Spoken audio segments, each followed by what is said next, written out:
Clasificación B, bajo supervisión de un adulto.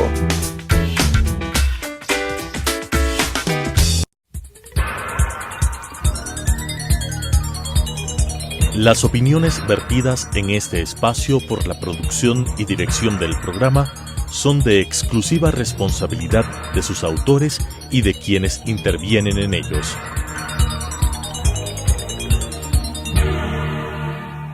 Telesucesos Canal 29 presenta Enfoques, pensamiento libre y crítico. Día a día buscaremos diferentes visiones para la comprensión de la realidad del tercer milenio. Enfoques, un espacio que une noticia, análisis y opinión. Bienvenidos. Gracias por estar semana a semana aquí con nosotros en Enfoques. El día de hoy tenemos como invitado al vicepresidente de la Asamblea. Con él vamos a hablar sobre la situación política del Ecuador, pero también sobre los temas pendientes al interior del Poder Legislativo. Patricio, ¿cómo analizar y cómo ver lo que está ocurriendo con la reforma tributaria, un proyecto económico urgente, extremadamente extenso, que está siendo debatido en la Asamblea? Muchas gracias, Claudia, por la invitación. Un gusto estar aquí en Telesucesos. En efecto, como bien afirmas tú, estamos debatiendo un proyecto sumamente extenso, además de importante. Extenso porque tiene 404 artículos y una serie de disposiciones transitorias también, y abarcan temas de orden económico prioritariamente. Ahora bien, digo importante porque hay temas con los cuales sí estamos de acuerdo y hay otros que no. Para ser rápido, estamos de acuerdo en que se elimine la absurda figura del anticipo del impuesto a la renta, que hace que muchas empresas, sobre todo pequeñas y medianas, paguen impuesto a la renta sin tenerlo. Me parece una posición de ustedes como bloque y a nivel personal de Patricio Donoso de muchísimo tiempo. Así es, desde cuando ejercía la dirigencia gremial, combatí este absurdo del anticipo del impuesto a la renta. Ya lo dice el presidente de la Cámara de Comercio de Guayaquil: renta ganada, renta pagada. Primero. Segundo, les quita mucho capital de trabajo, Claudia, a aquellas pequeñas y medianas empresas que incluso tienen que acudir al crédito o al chulco para pagar ese anticipo, lo cual es una barbaridad. Estamos de acuerdo, por ejemplo, en que se elimine, ojalá en forma completa, el famoso impuesto a la salida de divisas, que implementó el gobierno de Correa y que no ha logrado parar la salida de divisas. Lo que sí logró ese impuesto es encarecer la salida, no el evitar que salgan. El propio correísmo habla de que han salido millones de dólares. Es cierto, pero no salen sino por la poca seguridad jurídica que el país genera al inversionista tanto nacional como al extranjero. Y por supuesto encarecido en un 5% prácticamente toda actividad productiva. El saco que tú usas hoy día, si fue importado, por supuesto, costó un 5% más. Pero si fue fabricado en el Ecuador, también. Porque es fabricado con algodón que se importa de Rusia y otros países en un 92%. Y el tomate que te serviste anoche en la cena también costó casi un 5% más. Porque los agricultores, y yo lo soy, tuvimos que importar una serie de insumos para producir ese tomate. Este impuesto logró, entre comillas, devaluar el dólar en el Ecuador a 95 centavos, hay que eliminarlo. Pero tampoco estamos de acuerdo con ciertos temas de esta ley, como por ejemplo el cargar a los postpago celulares, que son 4.4 millones de personas, con un impuesto calificado de impuesto a consumo especial, ICE, aun cuando el proyecto de ley establece la eliminación de aranceles para teléfonos inteligentes y laptops. Hay más celulares en el Ecuador, Claudia, que seres humanos. Hay 19 millones de celulares versus 17 millones de seres humanos. Y además hay que decir 19 millones funcionando. Funcionando, y de los 17 millones de habitantes, pues muchísimos son niños, por supuesto, bebés que no utilizan un celular. No estamos de acuerdo con algunos impuestos. ¿Y qué ocurre con un tema que se ha discutido, que es la autonomía del Banco Central? Yo estoy de acuerdo. ¿Qué ocurre con esta figura? ¿Es legal? ¿No es legal? Porque hay quienes en sectores de oposición hablan de que no debería toparse. El Banco Central es muy importante para el Ecuador, pero perdió peso desde que no emite papel moneda o no genera los sucres famosos, sino estamos dolarizados. ¿Cuál debería ser el papel, pero garantizar autonomía para que los depósitos de organismos autónomos centralizados y de otros sectores sean sagrados y no se puedan tocar? Exacto, esa es la parte positiva de lograr esta autonomía. Yo estoy de acuerdo con la autonomía. Aun cuando es cierto lo que tú dices, ha perdido peso una vez dolarizado el país, sin duda alguna. Y más aún después de los 10 años del presidente Correa, porque antes tenían museos, centros arqueológicos que dejaron de estar en manos del Banco Central. Muchos sentimos pena por eso porque los manejaban muy bien. Así es, pero es necesario esa autonomía por 3 razones, Claudia. La primera, que ya la dices en gran medida tú, que es controlar que el Estado no se tome la plata que está depositada en el Banco Central, que es plata de la banca privada, pero que en el fondo es plata del ahorrista, no es del banquero, sino del ahorrista, del depositante. Primero. Segundo, es importante esa autonomía porque ¿quién puede hacer el tercer creíble, así se llama, con respecto a temas de deuda? Y tercero, fortalecer la dolarización. Yo estoy de acuerdo con la autonomía del Banco Central. Es decir, hay temas que hay consensos y hay acuerdos. Así es. ¿Cuánto tiempo más tienen para debatir antes de mandar sus objeciones o sus particularidades al Ejecutivo? ¿Cuál es el timing que tienen antes de que se convierta en ley por el tiempo? No vamos a permitir que esto se apruebe por el Ministerio de la Ley. Eso no estamos de acuerdo, como tampoco estamos de acuerdo con algunas teorías, sobre todo del correísmo, de que debe archivarse la ley. No, señor. A nosotros nos pagan para debatir y hay que debatir ese Pero se quejan de que es muy larga y no tienen tiempo de revisar. Bueno, el hiperpresidencialismo establecido en Montecristi lo hicieron ellos, no yo. Ellos redactaron un hiperpresidencialismo tan fuerte en Montecristi que le da 30 días a la Asamblea para tramitar un proyecto calificado de urgencia económica. No fue mi idea, fue de ellos. Por lo tanto, hay que atenerse a aquellos 30 días. Yo recibí el proyecto a nombre de la Asamblea Nacional como vicepresidente el 18 de octubre. De manos del ministro de Richard Martínez. Y el plazo culmina el 17 de noviembre, porque la ley no dice un mes, sino 30 días, y octubre tiene 31 días. Por tanto, el día domingo 17 de noviembre concluye el plazo. Ahora bien, que hay temas muy sensibles, sí, pero hay temas que hay que apoyar, como por ejemplo aquello de la remisión de intereses, multas, recargos y costos financieros a los becarios. Hay que ayudar a nuestra juventud. Estoy de acuerdo, por ejemplo, en ayudar a la cerveza artesanal. Son miles de jóvenes que en pequeños garajes hacen su trabajo y merecen una oportunidad. Bajar el ICE de ellos del 2 al 1,5% es positivo. ¿Cómo no apoyar el que se limite la capacidad discrecional del ministro de Finanzas de mover el presupuesto 15%, bajarlo al 5% y 3% de contingencia? Pero tampoco podemos estar de acuerdo que todas las fundas plásticas paguen 10 centavos, porque en una funda plástica usted puede llevar un esferográfico, un chicle, pero también puede en otra funda plástica llevar 10 kilos de papas. Por tanto, tiene que ser progresivo ese impuesto, si es que se establece ese impuesto, aun cuando nosotros siempre somos renuentes, como bien tú lo has dicho. Además hay que ver tipos de plástico que se producen en Ecuador y la utilidad y la vida útil de una funda plástica. Así es, la parte importante en el tema plásticos es que es una tendencia mundial, el quitarle incentivos al uso de las mismas por razones de orden ecológico.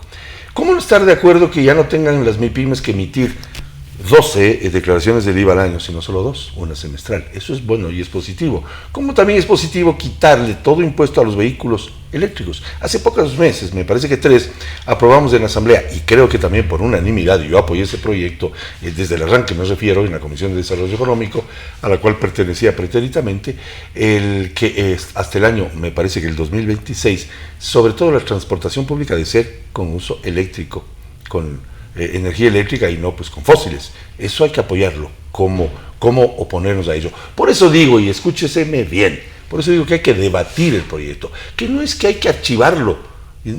Nosotros somos oposición, pero tenemos la racionalidad de decir que debe debatirse el proyecto y no archivarse, y tampoco permitir que pase por Ministerio de la Ley, porque eso no está bien. Por ejemplo, el tema cielos abiertos, no estamos de acuerdo. El tratamiento que se les da a las aerolíneas en el proyecto no es justo y tenemos que abogar porque eso cambie. En fin, es un proyecto, como hemos relatado rápidamente, Claudia, complicado, largo, difícil, pero necesario. Sensible, exacto, pero absolutamente necesario, porque nos guste o no nos guste, se retiró el decreto 883, aquel que eliminaba ese control político de los precios de la gasolina. Y yo soy de aquellos que pienso, y lo he dicho siempre, hoy simplemente lo reitero, que los subsidios tienen 2 características a nivel planetario, del mundo entero. 1, un subsidio no puede ser permanente.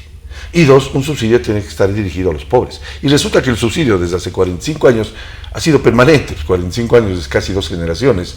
Y segundo, ayudado a los ricos y a los contrabandistas. Un solo ejemplo, un camión cargado con 10.000 galones de gasolina que cruza la frágil frontera ecuatoriano-colombiana En un día, Claudia, se gana $14,000. Eso no es posible.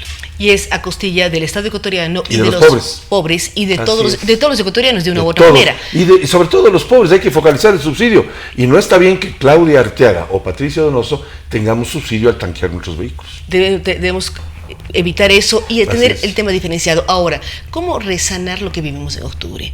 Porque hay unas enormes diferencias y hablabas de que falta seguridad jurídica en el país, pero Sí. también falta seguridad en otros niveles que se evidenció en octubre. Octubre negro mencionan muchísimos, Así algo es. que debemos tener pendiente y sobre todo en la Asamblea para saber cómo actuar y cómo lograr nuevamente una cohesión del tejido social. En la asamblea, Claudia, yo fui a uno de los tantos que dijimos con absoluta frontalidad que no es aceptable que alguien cometa la estupidez de apedrear una ambulancia y la estupidez de apedrear una motobomba de los bomberos, porque tanto la ambulancia como los bomberos no están de paseo, pues van a salvar una vida posiblemente, con seguridad. Por lo tanto, ese acto vandálico debe ser castigado. Como tampoco podemos estar de acuerdo que se haya casi matado a un periodista, o que se haya destruido a un canal de televisión, o se haya intentado tomarse un medio de comunicación escrita, o se haya secuestrado a policías, o se haya cortado el suministro de agua potable a una ciudad como Ambato.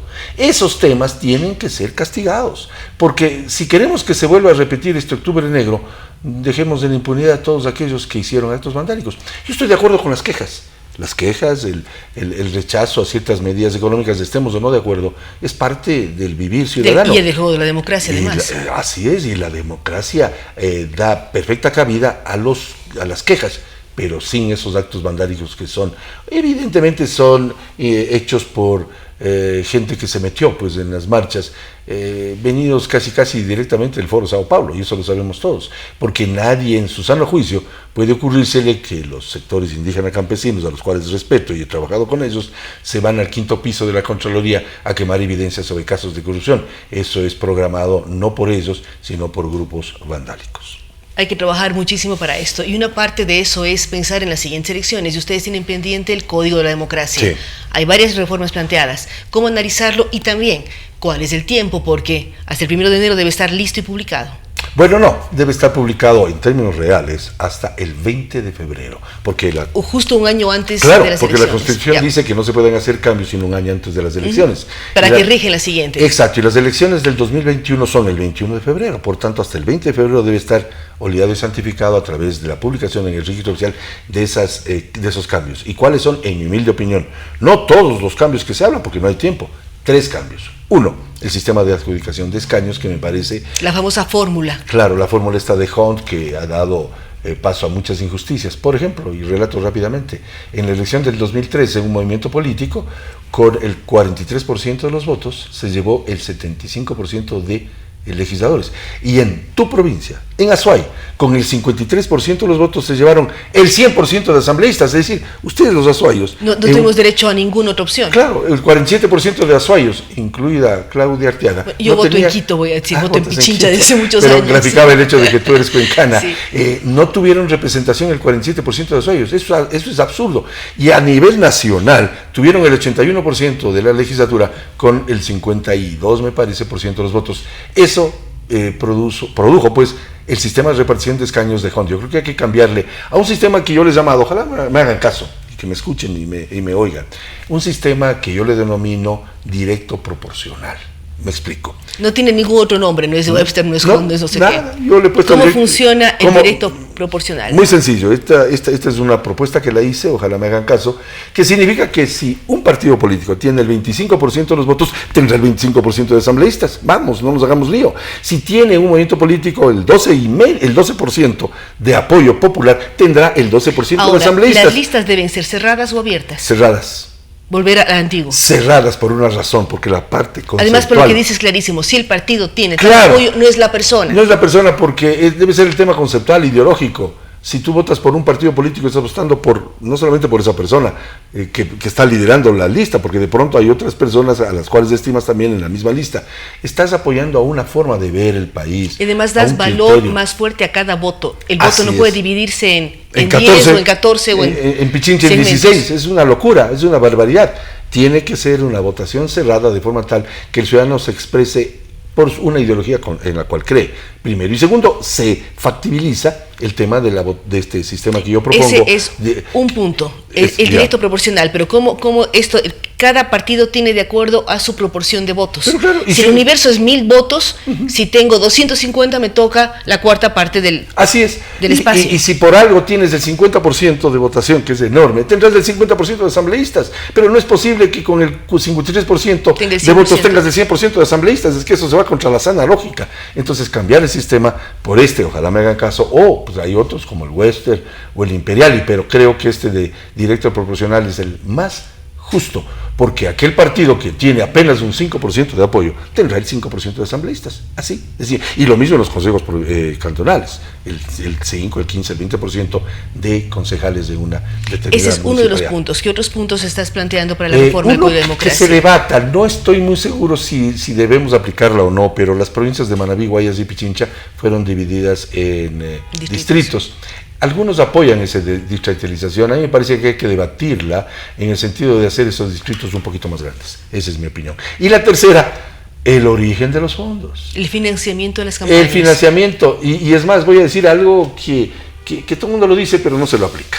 Resulta que la ley dice que no se podrá hacer actos de información a aquellos funcionarios que son candidatos a la reelección, salvo que sea una información importante. Y resulta que en época de campaña todo es importante, y los funcionarios hablan de los puentes que todavía no están construidos, de las escuelas que no han sido hechas, o de actos de orden municipal o consejo provincial, y todos informan. Increíble, justo en época de campaña. No, señor, hay que quitar solamente 2 palabras, Claudia: salvo que. Volada las 2 palabras, salvo que ya no podrán los funcionarios que buscan la reelección, a la cual tienen derecho, por supuesto, el usar dinero público para su propia campaña. Sí, a no ser que exista un caso de Fausa Mayor, lo que vivimos en guerra, el 2016 con el terremoto. Pero claro, un terremoto. Nadie va a objetar. Así es, una guerra, una verdadera conmoción. Pero no puede ser que el salvo que implique que es importante anunciar que la escuela en determinado cantón ha sido concluida. No, señor. En otras palabras, no nos hagamos los tontos. Otro tema pendiente en la Asamblea es el presupuesto general del Estado, que fue entregado precisamente hace poquísimos días. Sí, hace 4 o 5 días, creo. ¿Cuándo el CAL va a pasar al Pleno? Porque también están con varios temas pendientes. En estos días, y dices tú una verdad, tenemos tantos temas pendientes que tenemos que priorizar su tratamiento. La prioridad hoy, en virtud de los tiempos, es la ley... la reforma tributaria. La reforma tributaria, calificada como urgencia económica, fenece este domingo, 17 de noviembre. Por lo tanto, tenemos que ir rápido, como decimos los quiteños, breve. La proforma tiene más tiempo para poder ser aprobada, hasta el 31 de diciembre. O sea, es igual, o se van hasta fin de año, ¿es un mes o va hasta fin de año la proforma? Son 30 días más 10 días que puede tomarse el Ejecutivo en el caso de observaciones, y 10 días más que puede tomarse la legislatura en el caso de que esas observaciones no sean aceptadas por el Ejecutivo. En otras palabras, si sumamos, en estricto sensu, son 50 días. Estamos a tiempo todavía, porque la aprobación tiene que estar antes del 31 de diciembre. ¿Qué otros temas van a tratar en la legislatura hasta fin de año? Uno mío, y perdóname que te lo diga, la ley minera. Simplemente estoy pidiendo, ya se dio el primer debate donde fui proponente y ponente a la ley, de esta ley, establecer que se eliminen los absurdos artículos que hacen la siguiente mención. Las empresas internacionales, por solo hacerlas, no necesariamente deben pasar por proceso licitatorio, léase corrupción. Y el segundo, las empresas estatales, por solo serlas, no necesariamente pasarán por procesos licitatorios. En otras palabras, una empresa estatal y extranjera está por sobre una empresa nacional o una empresa privada, minera me refiero, y pueden contratarse a dedo, con la discrecionalidad más absurda de parte del ministro del ramo, y puede decir: yo contrato con PDVSA, yo contrato con los chinos a dedo porque me parece. No, señor, todos debemos participar, o todos deben participar en procesos licitatorios. La ley minera es importantísima, sobre todo al saber que somos la primera reserva del mundo en oro, la tercera en cobre. Hay una serie de información que cada vez se va descubriendo de lo que tenemos. ¿Cómo trabajar con los movimientos indígenas? Porque están llamando a consultas. Vimos lo que pasó en Azuay. Es posible que una provincia o una comunidad o un cantón o una parroquia decida por un bien que es de todo el país. Nacional, es lo mismo que hacemos que una provincia decida sobre el petróleo. El petróleo es de todos. Y minería, el oro, el cobre los minerales también son de todos. Lo que sí hay que exigir aparte de la consulta que establece la propia Constitución, es un trato justo a las Pero la comunidades. consulta no es mandatoria. No es. Y segundo, debemos ser francos y permitir el acceso de grandes empresas mineras que trabajen en apoyo al medio ambiente. Es decir, aquellas que tengan la tecnología suficiente como para cuidar. Y además que coticen en bolsa, porque cualquier duda frente a su manejo ambiental hace que pierdan las acciones y por lo tanto van a cuidar muchísimo. Exacto, el medio ambiente debe ser cuidado, de eso no le cabe la menor duda a nadie. Lo que no podemos permitir es que por política se diga si no se puede o sí se puede. Todo se puede si se lo hace con cuidado al medio ambiente, con respeto a las leyes y con tecnología de punta. Y para ello es importante eliminar ese par de artículos que hice referencia, porque esos contratitos a dedo a mí me tienen muy preocupado. Porque el contratito a dedo puede ser con una empresa que no esté en bolsa, como bien manifiestas tú, o que simplemente no tenga sino la tecnología del siglo antepasado. Por lo tanto, hay que hacer las cosas con apuntando a luchar contra la corrupción. El momento en que se apruebe este proyecto, Dios mediante, con el apoyo de mis colegas asambleístas, podemos replicar esa misma idea en todas las áreas estratégicas, a fin de que la mujer del César no solamente sea honesta, sino que parezca serlo también, como dice el viejo adagio. Es decir, la corrupción tiene que ser, no puede ser permitida, peor todavía, en una ley que la hizo el gobierno anterior con claros lineamientos a, léase, PDVSA o chinos. Muchísimas gracias a Patricio Donoso. Recordamos que eres el vicepresidente de la Asamblea Nacional, con quien hemos hablado de varios temas. Lo que tiene que ver con la reforma tributaria, tienen casi una semana para decidir cómo manejarla, cómo tratarla, para que no pase por el Ministerio de la Ley, sino tenga las objeciones o los artículos modificados de acuerdo al interés de la Asamblea que representa a todo el pueblo ecuatoriano. También hemos hablado de todo lo que tiene que ver con el Código de Democracia. Él habla claramente de tres modificaciones. Una, la distribución de escaños, buscar un sistema más justo que involucre a las minorías, y él habla de directo proporcional, es decir, si uno gana el 50% en votos, tiene el 50% de escaños, y si tiene el 20% también tendrá un escaño en el caso de las provincias con varios asambleístas. Por lo tanto, también él defiende la lista cerrada. Y lógicamente trabajar en todo lo que tiene que ver con el financiamiento de campaña. Sobre todo cuidar muchísimo los fondos públicos cuando son autoridades y no deben utilizar sus fondos para hacer campaña electoral. Habrá que analizar también qué ocurre con los distritos electorales en las provincias que presentan esta problemática. Muchos temas importantes, además de la ley minera, importantísima para el futuro del Ecuador. Gracias nuevamente a Patricio Donoso y a ustedes que nos acompañan semana a semana aquí en Enfoques. Las opiniones vertidas en este espacio por la producción y dirección del programa son de exclusiva responsabilidad de sus autores y de quienes intervienen en ellos.